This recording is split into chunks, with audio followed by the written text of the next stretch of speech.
Convectiva de la oscilación de Madden-Julian. Primero que nada quiero agradecer al profesor Graciela Laga porque me invitó y ya que ya no está, me ha estado cuidando Luis y Diego muy bien y por supuesto el profesor Dave Adams. Han sido muy buenos conmigo. Así es que voy a iniciar mostrando esta animación de la brightness temperature, medidas del radar y principalmente de la radiación que está por encima de la atmósfera.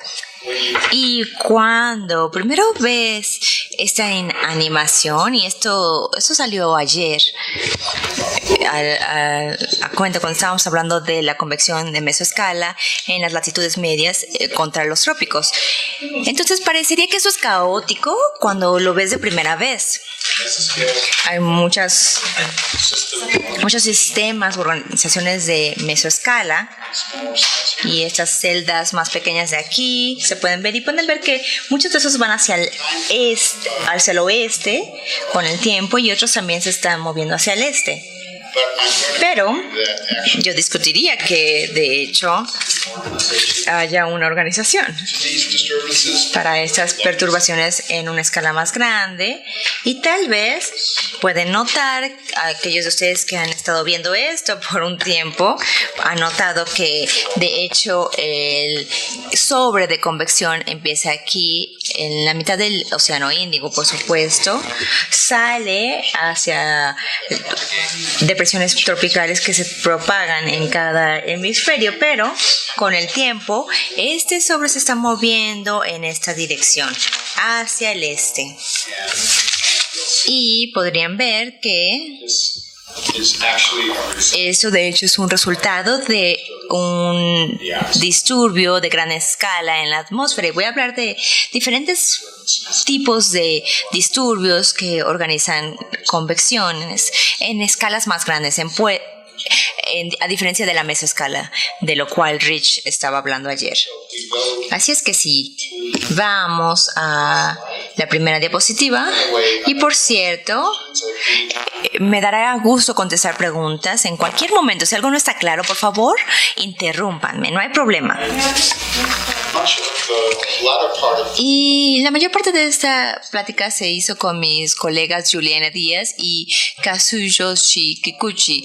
Y voy a estar hablando de las observaciones de la organización convectiva por la oscilación Madden-Julian, MJO o MGO, así se llama. Y también vamos a hablar de otras ondas que constituyen este MJO. Y notaron en la animación que en algún momento se veía bastante caótico. Y ayer aún se dijo que mucha de la convección en los trópicos es estocástica. Tiende a ver caótica, pero yo discutiría o argumentaría que por lo menos para mí me parece que esa convección es bastante bien organizada.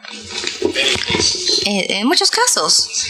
Y una forma fácil de ver esto es hacer un diagrama de tiempo y longitud, sacando un promedio de la brightness temperature que vieron en la animación.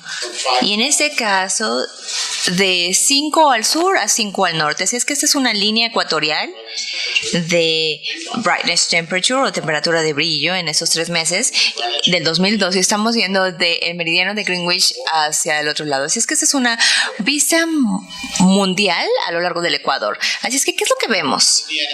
En animación mencioné que las cosas se estaban moviendo hacia el este y hacia el oeste, especialmente en la mesoescala. Así es que es difícil poder escoger estas perturbaciones, especialmente si solo estás viendo una animación, pero en esta forma lo que sí ves es que parece que hay unos elementos lineales aquí que van hacia el este, así es que el tiempo está bajando y entonces las cosas se están moviendo hacia el este con el tiempo y incluido en estos sobres hay unas perturbaciones de baja frecuencia que se están moviendo hacia el este y hacia el oeste. Así es que es mucho más fácil ver en este diagrama Con esa forma de diagrama, ¿qué es lo que está sucediendo en una escala más grande? Ahora, el título de esa plática contiene el término de la oscilación Julian-Madden, y esta es una de las perturbaciones más importantes por mucho en el trópico. Se descubrió en el 1971 por Madden y Julian en Boulder, Colorado. Y pueden ver claramente que hay un sobre de convección moviéndose hacia el este de más o menos 5 metros por segundo. Eso es muy típico de la MJO. Pero dentro de eso tenemos todas esas características más pequeñas que van hacia el este y oeste en diferentes velocidades o fases de velocidad y escala. Y lo siguiente, probablemente ya lo notaron, es que tenemos aquí unos sobres moviéndose hacia el este que van más rápidos. Y es que estoy dibujando una velocidad una fase de velocidad de 13 metros por segundo. Y estas son ondas Kelvin. Y me voy a estar enfocando mucho en este tipo.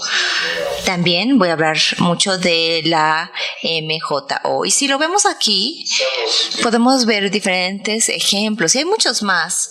Mientras más cercano veas este diagrama, y algunos están involucrados con la oscilación Julian-Madden, pero yo señalaría que esas son perturbaciones muy importantes, y esa es la costa de Sudamérica, y esas son perturbaciones muy importantes sobre la región de el Amazonas. Aquí hay muchos ejemplos, y también esos que van hacia o estas líneas de tormenta que se están propagando hacia el oeste, que se propagan sobre el Amazonas.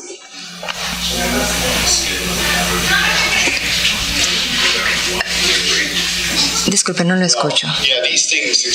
Sí, esas cosas se extienden en un radio y necesitas algunos grados, a menos que estés promediando o estés viendo justo a lo largo de el eje de la línea del sur. Pero sí hay una escala de meridiano aquí. Y estas ondas, por cierto, tal vez no sea obvio de esta imagen en 2D, pero se mueven. Todas estas ondas están restringidas a propagarse hacia el este y hacia el oeste, y están atrapadas de forma ecuatorial, y vamos a hablar de eso. Quiero mostrarles algunos ejemplos rápido antes de pasar al siguiente tema. Este es el último invierno del norte y es el mismo tipo de diagrama, el mismo promedio, 5 grados al sur, 5 al norte, el diciembre hacia marzo del 2016. Por supuesto, tuvimos un evento fuerte del Niño, y durante este evento estas ondas Kelvin, pueden verlas aquí, fueron muy importantes en términos de la organización convectiva sobre el Pacífico. Aquí están las fechas, así es que el Pacífico corre de aquí a aquí, y eso es Sudamérica. No vemos mucha actividad de ondas Kelvin en este ejemplo sobre el Amazonas. ¿Y cómo ves la diferencia entre el MJO o la oscilación de Madden-Julian? ¿Es con la velocidad? Me da mucho gusto que hayas preguntado eso, porque no lo dije. No mencioné algo. A pesar de que la animación se le llama MJO, MDA, este evento es aquí, es este de aquí. No es lo que sería una MJO más clásica. Ese evento en la animación, de hecho, fue entre una onda Kelvin y una MJO, y es continuo, y realmente no quiero entrar en los detalles de esto, pero de hecho es difícil distinguir claramente en algunos tiempos unas ondas Kelvin grandes y una MJO. Bueno, la otra información sería la circulación asociada con las ondas, pero eso también es difícil porque tienden a ser organizadas en cierta forma desde la mesoscala, y vamos a hablar de eso después. Sí, aquí tenemos muchas ondas Kelvin y pueden ver que algunas de estas, de hecho, a veces pueden rastrearlas con claridad en el mundo, una por otra, una y otra. Estas están viniendo del Océano Índico a través de Indonesia hacia el Pacífico, por ejemplo. Y ese es un contraste, esa es la niña en diciembre de 1998 a marzo de 1999. Y debido a las temperaturas frías de la superficie del océano se dio este evento y podemos ver muy poca actividad convectiva sobre el Pacífico aquí. Pero aún tenemos muchas ondas Kelvin aquí y en este caso tenemos mucha actividad de ondas Kelvin sobre Sudamérica también. Así es que hay mucha variabilidad en estas ondas y algo de eso tiene que ver con las temperaturas del océano y el ambiente a gran escala.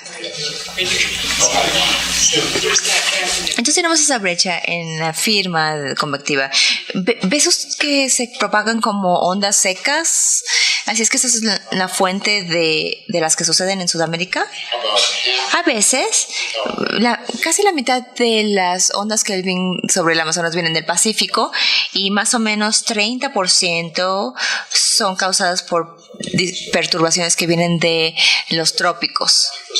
El otro 20% podría ser que se forzaron en el sitio por una convección de mesoescala que se proyecta a gran escala. Así es que estás apuntando al Océano Índico. Ese es como el origen. No necesariamente, como pueden ver aquí, muchas de estas ondas se originan hacia el este de los Andes. Únicamente, y como dije, algunas de estas se ven forzadas por presiones que vienen de alta latitud. Y publicamos un papel hace 10 años, podemos hablar de esto. Y bueno, he estado hablando de las ondas Kelvin y del la MJO, pero lo que quiero hablar ahora es acerca de que hay un marco teórico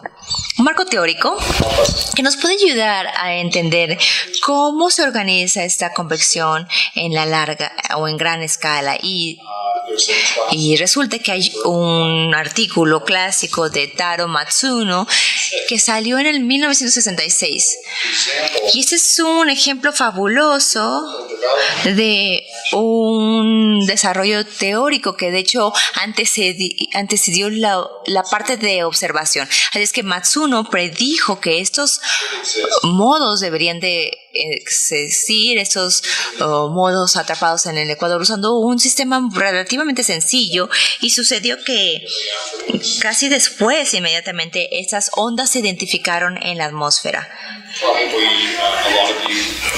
Y probablemente muchos de ustedes saben que esas ondas son muy importantes en el océano ecuatorial. Así es que no quiero pasar mucho tiempo hablando de esto en esta plática, pero solo quiero darles un sentir de que hay un marco teórico del cual podemos hablar, por lo menos, donde podemos ver hablar acerca de estas ondas y entender cómo se mueven a lo largo del Ecuador y por qué impactan o tienen un impacto sobre la convección en los trópicos. Así es que Matsuno usó lo que se le llama el sistema de aguas someras ecuatoriales. Y esa teoría gobierna el comportamiento de los fluidos someros en el Ecuador. Hay dos fuerzas de restauración, así es que tenemos la gravedad, así como una ola en un océano o en un lago. Esa es una de las fuentes de restauración, y tenemos también la rotación. Esa es la parte importante de lo que sucede en el Ecuador. Y esta es una teoría lineal. Esta teoría se desarrolló alrededor de un estado básico en reposo. Parte de esta linearización, y la clave realmente es que Matsuno usó lo que se llama la aproximación plano beta ecuatorial. Y así es que el término de Coriolis y el gradiente del término de Coriolis se trató como una constante. Y todos sabemos que esta fuerza de Coriolis, si te imaginas un planeta que está rotando, la Coriolis es cero en el ecuador, pero de hecho cambia el signo en el ecuador y de hecho el gradiente meridional es máximo en el ecuador. Y ese beta, así se le llama el gradiente meridional del término del Coriolis, se maximiza en el ecuador y de hecho no cambia tanto. Cerca del ecuador cambia mucho más rápidamente cuando vas hacia los polos. Así es que Matsuno tomó ese gradiente meridional en el ecuador y lo trató como una constante, y eso funciona muy bien para la región del ecuador. Así es que lo siguiente tiene que ver con la velocidad de la onda de gravedad. Y esta velocidad en un sistema de agua somera es muy, o simplemente está relacionado con la profundidad del fluido en una forma sencilla. Y en el agua esto funciona muy bien para ondas que son largas comparándolas con la profundidad del fluido. Así es que esa es otra aproximación que es bastante buena en la atmósfera y en los océanos. Así es que la velocidad de una onda de gravedad en fluidos someros simplemente es la raíz cuadrada de la constante gravitacional por la profundidad del fluido. Y esto funciona muy bien, como les dije, para estas ondas muy grandes como los tsunamis. Así es que si tienes una profundidad de 4.000 metros del océano y tienes un tsunami, y si lo pones en esa ecuación, un tsunami se debería de mover a 200 metros por segundo. Y de hecho eso es muy cercano a lo observado. Así es que esto funciona muy bien. Ahora esto es el beta o una aproximación beta, plano beta. Y la F simplemente se pone para ajustar el valor de la beta en el ecuador por lo que sea la latitud. Así es que Matsuno combinó esos términos para crear un sistema de ecuaciones, y de nuevo es un sistema lineal. Así es que tenemos una ecuación de momento zonal, y esta phi se refiere a la profundidad del fluido. Así es que si tienes un gradiente en la dirección zonal, en la dirección este-oeste, y la profundidad del fluido va a aumentar la aceleración de forma local del fluido en sí mismo. Y luego tenemos beta, y aquí tenemos esa ecuación actúa en la B y en la U, en la ecuación de momento meridional. Y muy importante, esa es la ecuación de la continuidad. Así es que esto, de hecho, nos da una convergencia y divergencia en el fluido, dependiendo de la profundidad del fluido o del cambio en la profundidad del fluido localmente sobre el tiempo. Así es que si nos imaginamos que el fluido está haciéndose más profundo, eso nos lleva a convergencia, y si está haciendo más somero, nos lleva a tener una divergencia. Y esta H es para la profundidad del fluido y se le llama la profundidad equivalente. Y en esa teoría básicamente tenemos un factor, ese es un factor de escala. Y es algo importante, de hecho, que no tenemos tiempo para hablar de eso a detalle, pero es una de las partes muy interesantes de esta teoría. Puedes, de hecho, sacar una profundidad equivalente para las diferentes ondas basándote en las observaciones. Así es que la teoría es lineal, por lo tanto tiene modos normales. Así es que es como tener un hilo de guitarra, una cuerda en cierta tensión, y cuando graficamos va a moverse en diferentes frecuencias basándose en el modo normal de ese sistema. Y ese sistema tiene un espectro bastante rico de modos normales, y lo que podemos sacar de esta teoría es cuáles son los diferentes modos normales, y entonces también la relación. Y ese es un punto importante el que voy a mencionar, y va a salir varias veces cuando empecemos a hablar de las observaciones del espectro.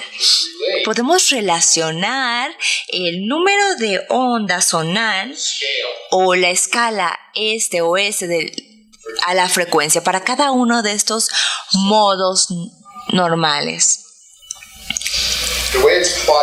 La forma en que se graficó aquí es que aquí tenemos el número de ondas zonal de este a oeste y ese es el número de ondas alrededor de la latitud.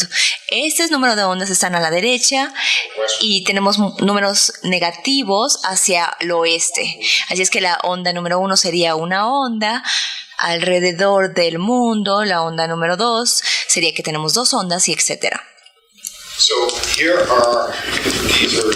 Estos son algunos de los modos que identificó Matsuno en el sistema. Y por ejemplo, este es el modo Kelvin. Así es que básicamente esta es una onda de gravedad atrapada ecuatorialmente y tiene una relación lineal. Pueden ver entre el número de onda y la frecuencia. Y en otras palabras, es una onda no discrecional. Este se queda muy bien, permanece, por eso puede viajar tantas distancias. Y las otras ondas en este diagrama corresponden a las curvas, lo que significa que son dispersivas. Así es que la energía se propaga hacia afuera del centro de la onda, en cada una de esas ondas.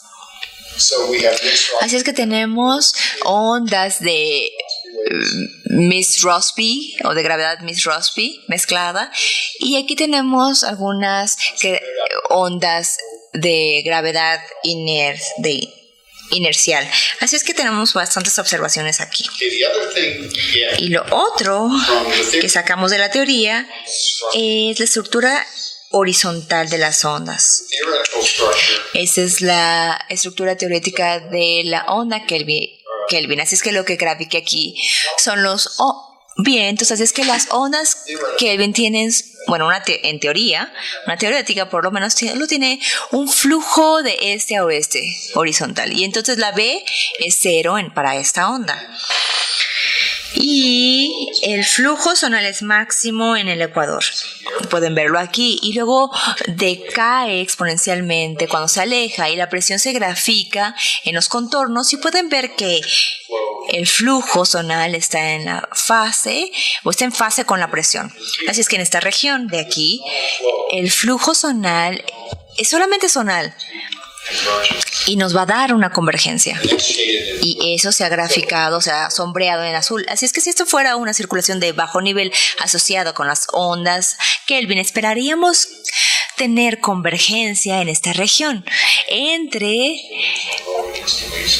esas ondas altas y del este y oeste. Y aquí es donde esperarías que se desarrollara convección. Así es que tenemos una convergencia baja en esta parte y tenemos una divergencia de bajo nivel aquí en rojo. Así es que la conversión se suprimiría en estas regiones de aquí y se aumentaría en esta región.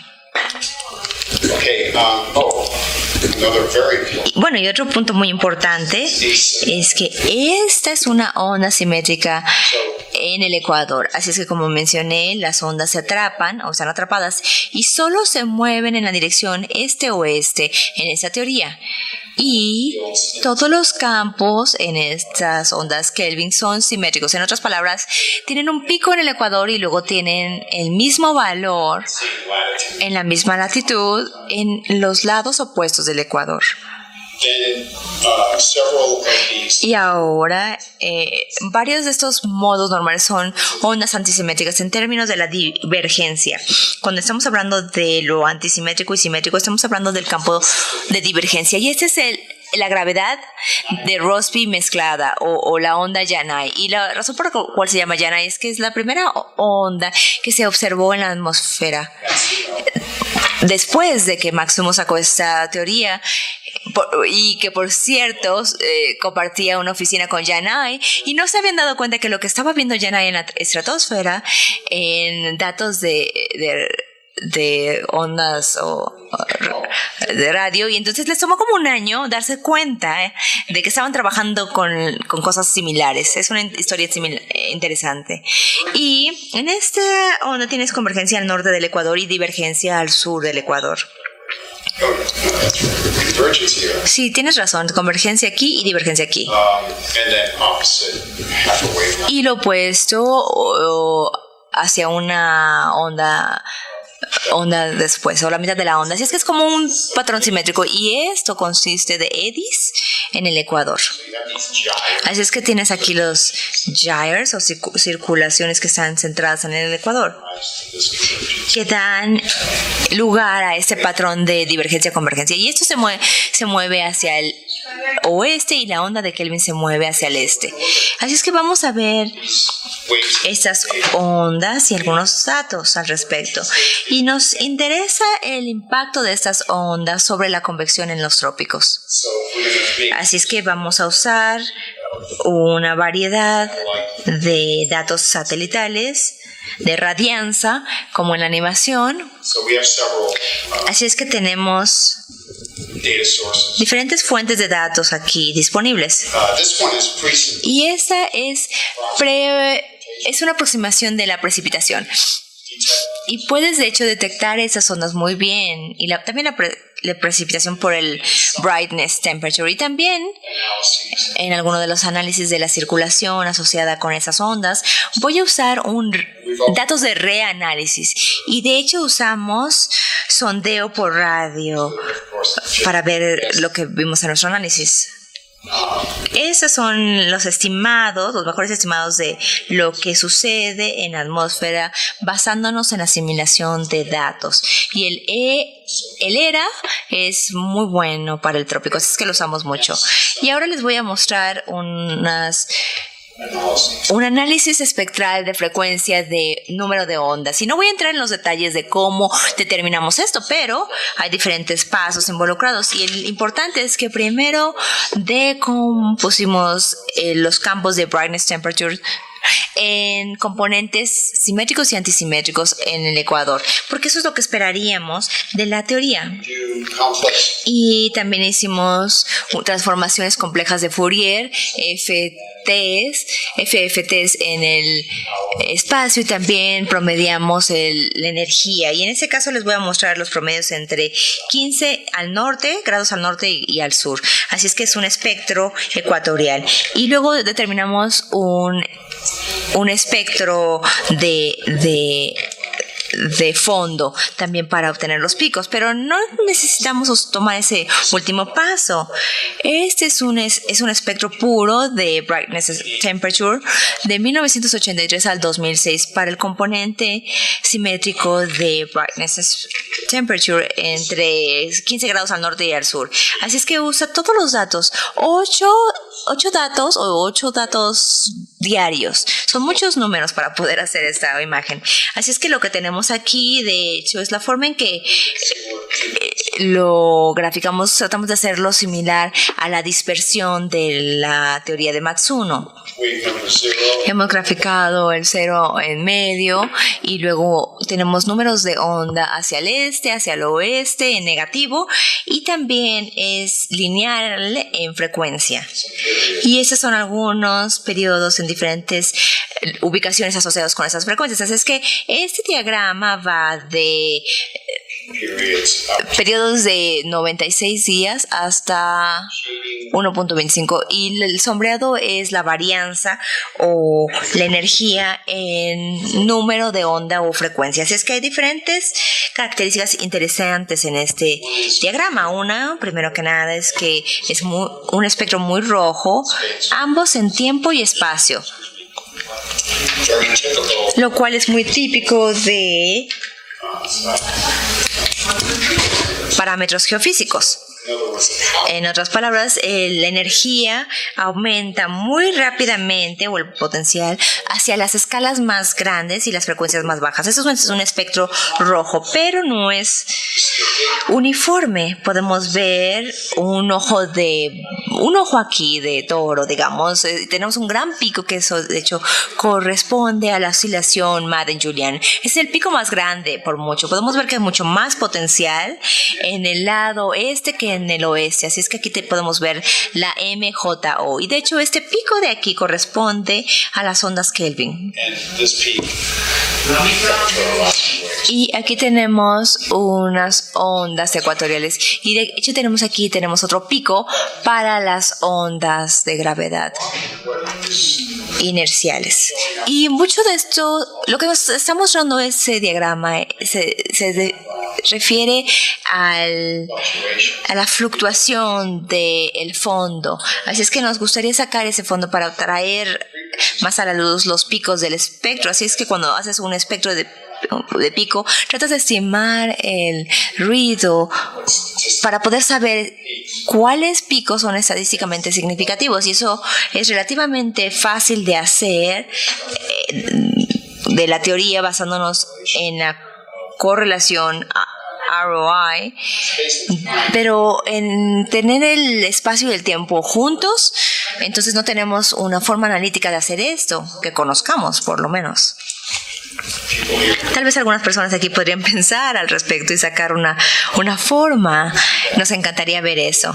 Pero lo que hicimos es que hicimos una forma muy práctica, digamos, muy ad hoc, de decir, ¿qué podemos hacer aquí? Bueno, vamos a suavizar el espectro muchas veces usando un promedio en ambos, en tiempo y espacio, para el espectro simétrico y antisimétrico, y vamos a estimar un ruido rojo o un fondo de ruido rojo, lo cual se supone que represente aún las características de la oscilación sin la organización. Así es que es solo un estimado muy en bruto de cuál podría ser el resultado. Podemos ver que hay más poder o más potencial en el lado oeste, y lo ideal sería tener algo simétrico aquí, pero bueno, funciona suficientemente bien cuando tomamos este espectro y lo dividimos por este otro espectro, y terminamos con los picos del espectro como se muestran aquí. Esos son los picos que sobresalen por encima del fondo, lo cual nos interesa. Y de nuevo, la MJO está aquí abajo. Aquí sale hacia el este, oeste y los periodos que estamos cubriendo. Y ahora podemos identificar la onda Kelvin, por ejemplo, por este pico relativamente lineal que pueden ver aquí, y la onda ecuatorial Rossby, que corresponde a esta curva de dispersión de Matsuno que podemos ver, y etcétera. Aquí podemos ver una onda gravitacional. Y es muy importante que la oscilación Madden-Julian no corresponde a ninguno de los modos de Matsuno. Es algo separado en sí mismo. Y por cierto, las ondas Iskely no son soluciones de la teoría de Matsuno tampoco. Y ese es el espectro antisimétrico quitándole el fondo. De nuevo, aquí estamos tomando 2 días, 6 días aquí, y este pico corresponde a las ondas de gravedad de Mixed-Rossby, y este se le llama ondas de gravedad hacia el este, y hay también unas que van hacia el oeste que son equiparables, y hay también hay un número tremendo de modos que corresponden a más uno, pero aquí estos números tienen que ver con la estructura meridional que se mostró aquí, porque estamos tomando en cuenta las más simples. Y mencioné que los picos espectrales, de hecho, corresponden a las curvas de dispersión que vienen de la teoría de Matsuno. Y en este caso, todos parecen que están haciéndose a una escala de 25, de una profundidad equivalente de 25 metros. Entonces la atmósfera es mucho más profunda, por supuesto, pero esos solo son de profundidad de 25 metros. Pero no voy a entrar a detalle, pero voy a señalar que cómo se escalan estas ondas con respecto a las profundidades observadas equivalentes. Esto aún no se entiende totalmente, es un problema muy importante, yo pensaría.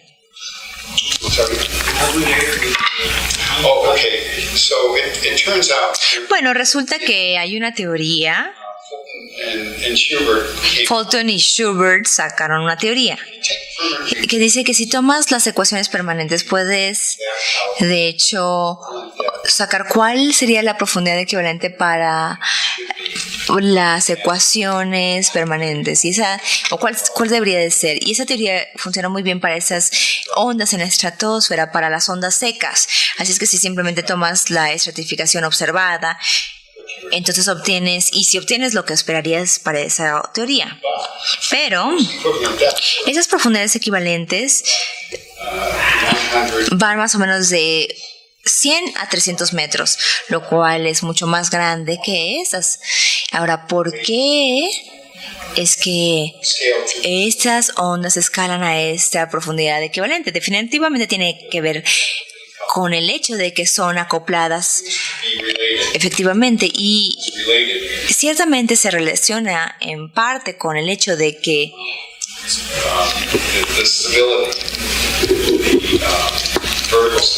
la estabilidad vertical se cambia cuando tienes convección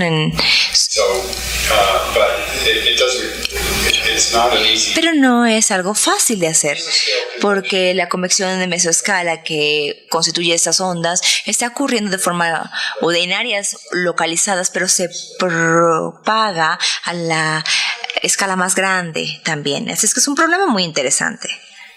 Okay.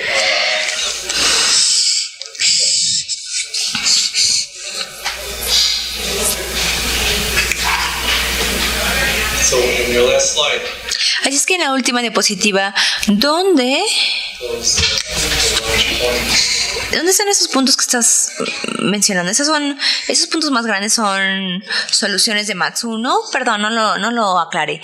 Es un poco confuso. Veamos estas líneas curvas. Todas estas son las ondas de gravedad inercial de Rossby. Y esto varía para diferentes profundidades equivalentes. ¿Pero dónde están? En el diagrama principal. El diagrama anterior. O esta es una otra versión. Si regresamos un paso atrás. ¿Hablas del espectro puro?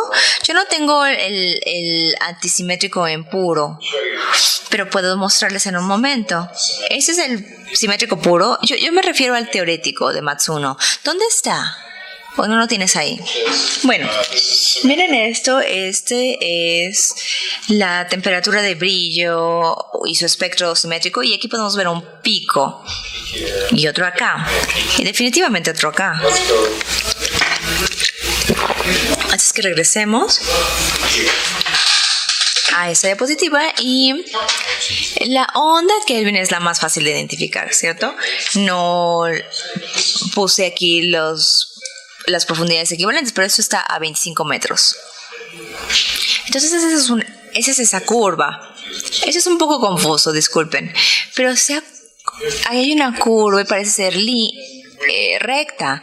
Bueno, esa es recta, no sabemos por qué, pero esta tiene una curvatura, más o menos. Sí, no es perfecta, pero el hecho de que haya una correspondencia creo que es impresionante. Una pregunta para el MJO. Disculpen, no lo escuché. Me pregunto si esto tiene que ver con el hecho de que también la MJO viaja. Sí, es como porque el Kelvin, la onda Kelvin, bueno, sí, la mayor parte del potencial de la MJO está en las ondas 1 y 2 y tiene un pico en la 1, pero puedes ver decay. La decadencia omega aquí está cero, o el decremento, a pesar de que es horizontal, pero es algo especial. We can talk about Deberíamos hablar de esto después. Es algo muy interesante y de nuevo, esto no corresponde a ninguna de las curvas de dispersión de Matsuno. George is talking about Y George estaba hablando acerca de por qué no son curvas o líneas rectas versus la línea teorética y mencionaste que ese es en un fondo a cero. ¿Alguien ha tratado de averiguar cómo hacer una regresión y tener el viento o la mediana del viento? Sí, lo hicimos en una publicación o en un artículo y puedes detectar el Doppler shifting o el cambio Doppler de estas ondas dados diferentes flujos o estado de flujos, pero es muy difícil. Ahora, el supuesto o lo que usamos el fondo stationary funciona muy bien. Cuando usamos el fondo nos funciona mejor y creo que aquí ha cambiado un poco debido al soltamiento, pero resulta que ese cambio vertical es muy importante, pero la teoría de Matsuno no lo toma en cuenta para nada. Pero se necesita una teoría mucho más compleja para involucrarlo. Alguna de ellas es consistente y otras no. Así es que esa es otra área muy interesante. Pero probablemente tiene que ver con algo de esta deviación de la teoría lineal. okay, so what I'd like to do now is just Lo que me gustaría hacer o mostrarles ahora es algunas observaciones de las estructuras de estas ondas. Y voy a tratar de convencerles de que, de hecho, structure in the vertical. la estructura espacial, o por lo menos la horizontal, es consistente con la teoría de Matsuno también. The way we do this, Y la forma en que hacemos esto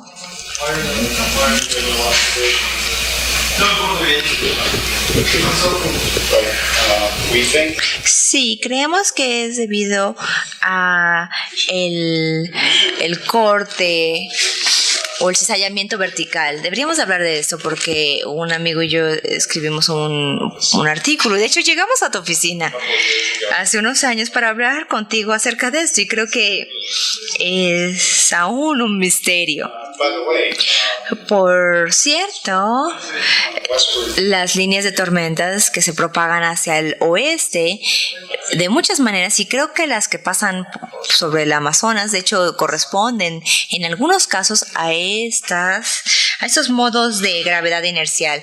Por lo menos hay un marco que se puede usar para entender esto. say we Bueno, digamos que nos interese como en ese estudio, o digamos que estamos interesados en aislar estas ondas de gravedad inercial o la onda Kelvin. Y lo que podemos hacer aquí es filtrar entonces para estas ondas or la temperatura de brillo o el viento zonal. Así es que vamos a hacerlo con temperatura de brillo o brightness temperature. Así es que lo que hacemos es que arbitrariamente dibujamos una caja alrededor de este pico de Kelvin y tenemos una forma de hacerlo. Aquí hay un pico espectral.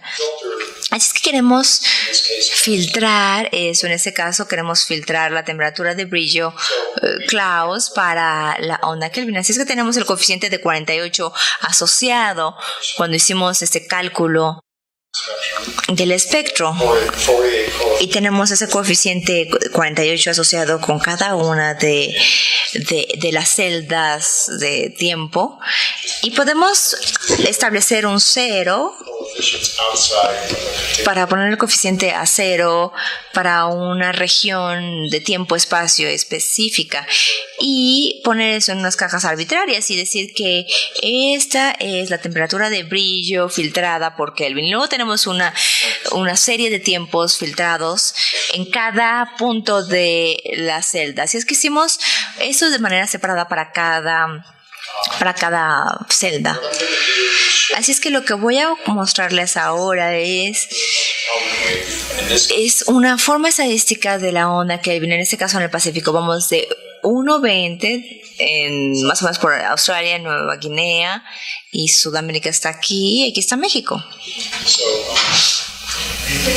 we took Y tomamos Kelvin filtered brightness temperature. La temperatura de brillo filtrada por Kelvin, o en este caso, aquí la vemos donde podemos ver que tenemos mucha variabilidad Kelvin waves. en las ondas Kelvin basándonos en la temperatura de brillo o brightness temperature que habíamos filtrado. Así es que escogemos un punto, en este caso 10 grados al norte y 150 al oeste.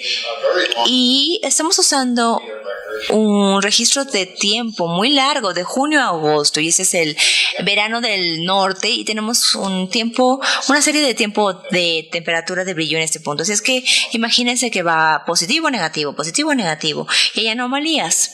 take Y luego tomamos unos datos de reanálisis y hacemos una regresión lineal entre, digamos, el viento zonal en cualquier punto dado, y lo hicimos de manera separada para cada punto en la celda o en la malla. De hecho, fuimos hasta el Polo Norte y sacamos una relación lineal basándonos en regresiones simples lineales entre el filtro de Kelvin o R en ese punto y aquí en el viento meridional en este punto, y en ese caso estos 1000 HPA o pascales de potencial en este punto. Y luego graficamos esto para tener una desviación arbitraria.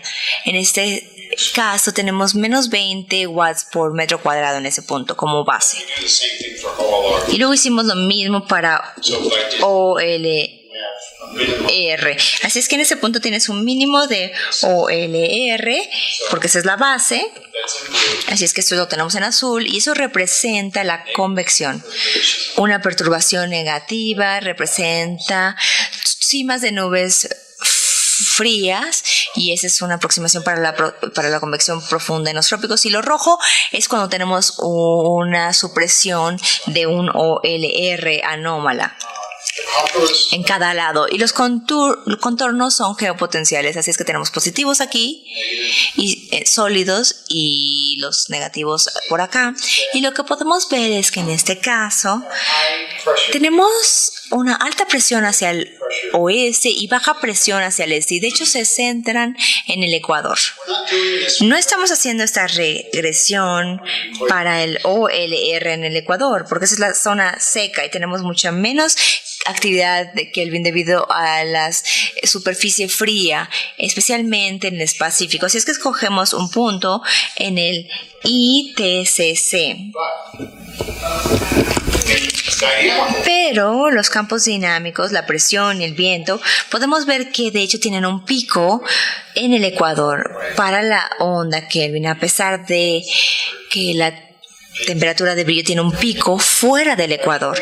Y si yo les mostrara la onda Kelvin teorética, podrían ver que debería de tener una divergencia máxima o convergencia en el ecuador, y de hecho en el Océano Índico sí vemos esto, que tiende a tener un pico más en el ecuador, donde no tenemos la temperatura fría de la superficie del océano. Pero yo discutiría que esa imagen looks pretty good. se ve muy bien, dado que esa es la atmósfera real, y estamos comparando esto a un sistema simple de agua somera en teoría. We have high pressure En teoría tenemos alta presión hacia el oeste de la convección, en fase con un viento zonal, y aquí tenemos convección entre estos dos, y realmente es lo que estamos viendo aquí. it's not perfect. There's a No es perfecto, hay mucho ruido, pero we are pretty well, we're 100% bueno, estamos 100% convencidos de que estas realmente son ondas Kelvin en la atmósfera. Podría preguntarte, ya que la convección acoplada modifica la velocidad de la onda, el hecho de que tú tienes una simetría aquí en la respuesta de convección, ¿cómo eso modifica la onda? certainly will. Bueno, sí, ciertamente lo va a hacer.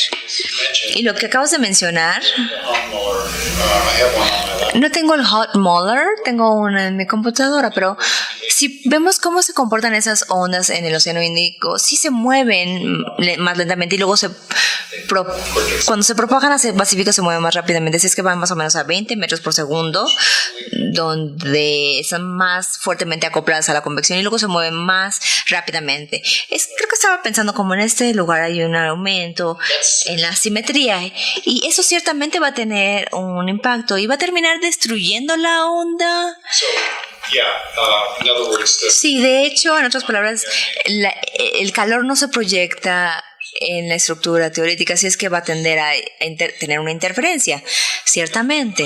Y por eso estas ondas no duran por toda la vida, ¿verdad? Hay una disipación debido a esto y a otros factores. the main point here El is that punto principal aquí es que these waves exist. estas ondas existen en la atmósfera y aquí tenemos un ejemplo para la onda de gravedad inercial. En este caso es una onda simétrica con respecto a la divergencia, así es que tenemos... Okay, now I'm plotting. Bueno, aquí estoy graficando algo que ustedes esperarían en niveles más arriba, así es que tenemos divergencia aquí. If this were an upper Y si esto fuera un campo de nivel superior, ahí es donde esperarías la convección y tener una convección suprimida en esos dos lados con alta presión hacia el oeste, baja presión hacia el este y esta circulación es bastante complicada, mucho más complicada equator. por encima del ecuador. This comes out of the Y esto es un resultado de los datos, o sale de los datos, es que filtramos la onda de gravedad inercial y la temperatura de brillo en ese punto de aquí. Luego proyectamos la circulación y la presión from reading geopotencial del análisis o del reanálisis para esa temperatura de brillo filtrada. this circulation. Por cierto, esa circulación, This answer, this result is really este resultado in terms of the circulation. en términos de la circulación no se incluyó para nada, o no se construyó That this is a partir del supuesto de que esta es una onda de gravedad inercial hacia el oeste o temperatura de brillo.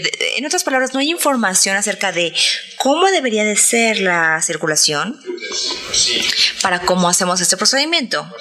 Solo les estamos dando una onda de gravedad inercial y la temperatura de brillo, pero la circulación de la gravedad inercial es lo que resalta Makes us be rapid. sorprendentemente. Y lo mismo con la onda de gravedad de Miss-Rossby. Aquí tenemos la temperatura de brillo en esta región, en esta caja, y proyectamos los datos At this point, en este punto. all of a sudden, Y de repente lo que sobresale es que hay una estructura antisimétrica. Y eso es lo otro, por cierto.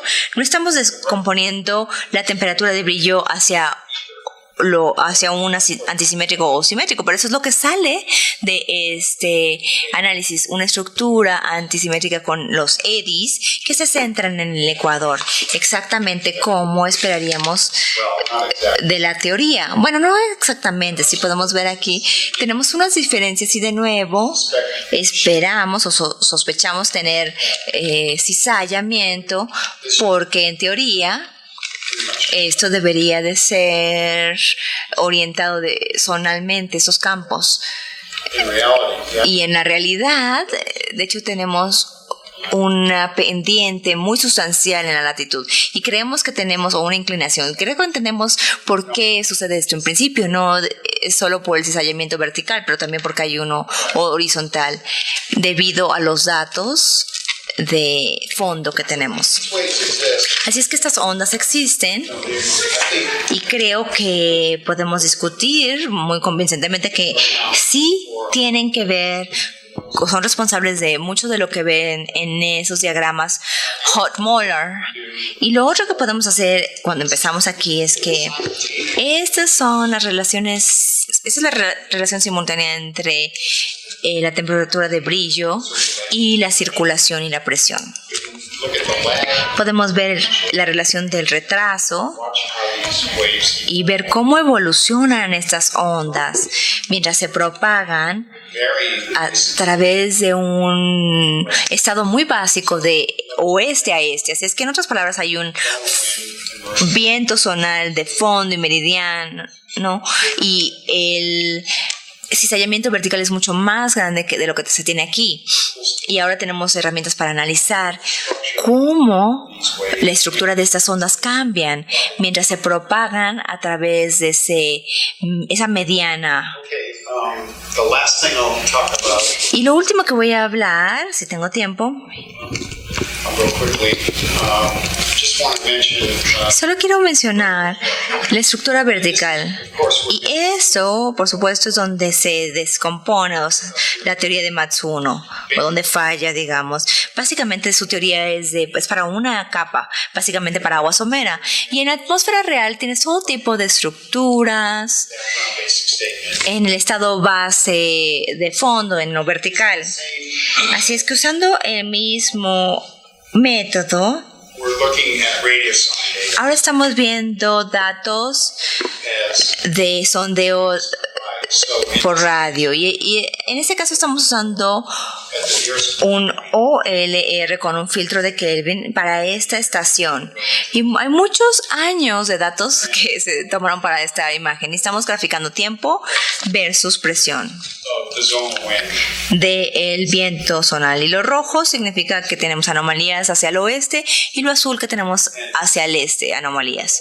Y este es el OLR natural con el tiempo, es la radiación con respecto al OLR filtrado por Kelvin. Right to left. Así es que los tiempos van de derecha a izquierda porque esa es una onda que se mueve hacia del oeste y queríamos una sección transversal que en el espacio se viera como... No tiene una idea de cómo se vería esto viéndolo desde el sur. Before the wave, Así es que antes de que la onda pase tenemos anomalías del este a niveles bajos y después de la onda tenemos anomalías hacia el oeste. Y podemos ver esa convergencia zonal que es de hecho donde el OLR está en el mínimo y si vemos datos de precipitación es seguro que aquí es donde tenemos el pico de precipitación, pero es muy interesante esta característica de la estructura vertical que va tiene una inclinación hacia el oeste. En otras palabras, no es solo un modo baroclínico o una estructura baroclínica que se esperaría en muchos de los trópicos donde tenemos una conversión de bajo nivel hacia arriba, tienes una de alto nivel y es una circulación con un signo opuesto, digamos, de los niveles bajos hacia los grandes. yeah, so this is, I would say, something like Sí, eso 5,000. es de 4 o 5,000 kilómetros de aquí a aquí y esas ondas son más o menos de 10,000 kilómetros de ancho. Yeah, it's a really big deal. Sí, es una inclinación bastante grande. Similarly, in De forma similar, en humedad específica, esas son perturbaciones de humedad similar. Así es que es como si la onda se está moviendo en esta dirección y el tiempo va en esta otra dirección. Así es que por adelante de la onda hay humedad en bajos niveles. Y de hecho la humedad tiene un pico un poquito por encima del límite. Está cercano a la parte superior del límite o esa capa media del límite. Así es que tenemos humedad por adelante en niveles bajos y luego la convección mueve esa humedad de forma vertical cuando pasa la onda. Y eso se sigue por una señal seca en niveles bajos mientras aún hay humedad por encima. Así es que la implicación es que podrías decir que tienes una convección somera y que nos lleva a tener una estratiforme, donde tienes humedad sobre sequedad con el tiempo. Esto era para la onda Kelvin y esto es lo mismo para la MJO o la oscilación Madden-Julian y ahorita estamos hablando de 70 días. Esta es una onda mucho más grande. so this would be, half. Así es que esta sería la mitad y eso representaría como la mitad del Planetary scale. mundo. Esa es una escala planetaria, pero vemos una imagen similar donde tenemos sotavento hacia el este por encima de la convección y lo oeste está siguiendo con una inclinación hacia el oeste para esta onda que se mueve del oeste. Y yo no lo dije, pero las ondas que se mueven del este tienen una inclinación opuesta. Así es que eso es muy consistente. Si yo les mostrara las mismas imágenes para la gravedad de Mix-Rossby, esos se ven muy similares. Generalmente. No en detalle necesariamente, pero en las características a más grande escala son muy similares. De igual forma, esa es la humedad específica para la MJO y vemos que tiende a tener más humedad primero en esta línea de 950, un poquito por encima del nivel de Pascal, y luego la humedad se levanta rápidamente por la convección y se sigue con una señal de humedad sobre sequedad. Así es que lo impresionante es que si regresan a ver estudios clásicos de la convección de mesoscala, podemos ver una estructura muy similar. Esa es para una línea de tormenta durante el gate. Ese es un papel de un estudio del 1981. Así es que ese disturbio se está moviendo de la izquierda hacia la derecha y empieza con una convección somera por delante, luego tenemos una profunda seguida por una estratiforme, y resulta que cuando Cathy Strobel analizó las ondas de Kelvin desde datos del campo, vimos lo mismo. Vimos una onda Kelvin moviéndose de derecha a izquierda, y ahí tenemos una estratiforme profunda y somera. Y tenemos aquí una capa cálida por encima que se sigue por una parte fría, lo cual es una señal estratiforme típica. Y no voy a decirles de todo eso, pero les voy a mostrar una imagen. A Rich le gustan las caricaturas, así es que no me pude resistir. Esa es la onda acoplada generalizada que viene de la mesoscala hasta la escala MJO. Así es que, en otras palabras, hay unas similitudes que son interesantes, donde todas esas ondas se caracterizan básicamente por una convección somera que nos lleva a una congestión, y luego una congestión profunda, y luego se sigue por algo estratiforme. Y lo que hacen las ondas es que nosotros creemos que tienden a modular los tipos de los sistemas convectivos de mesoescala. Así es que voy a mostrarles mis conclusiones. No hablé de la temperatura, pero tendemos a tener por delante una temperatura cálida y lo frío por detrás. Y creo que es muy convincente que una gran porción de